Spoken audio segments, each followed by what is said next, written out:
Beredar video perempuan yang menjadi penjual kambing atau belantik di media sosial TikTok. Dalam video terlihat seorang perempuan berambut panjang sedang menurunkan kambing dagangannya dari mobil untuk dijual. Rupanya perempuan yang berasal dari Wonogiri itu diketahui bernama Chandra Dwi Febriani. Chandra Dwi Febriani merupakan mahasiswi salah satu universitas di Jakarta. Video yang memperlihatkan aktivitas Chandra ketika berjualan kambing di pasar diunggah oleh akun TikTok @ChandraDF. Hingga saat ini videonya telah ditonton ratusan ribu pengguna. Beragam komentar pun disampaikan warganet. Ada yang memberikan dukungan hingga mendoakannya. Saat dikonfirmasi Tribunnews.com, Chandra Dwi Febriani atau akrab dipanggil Yaya ini merupakan perempuan asal Kabupaten Wonogiri, Provinsi Jawa Tengah.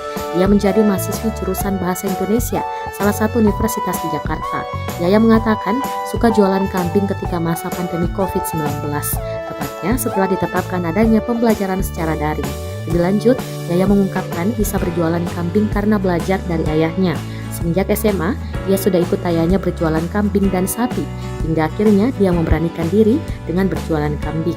Yaya berjualan kambing setiap 5 hari sekali di Pasar Purwantoro, Kecamatan Purwantoro, Kabupaten Wonogiri.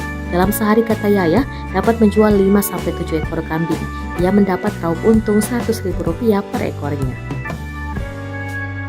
Terima kasih sudah nonton. Jangan lupa like, subscribe, dan share ya.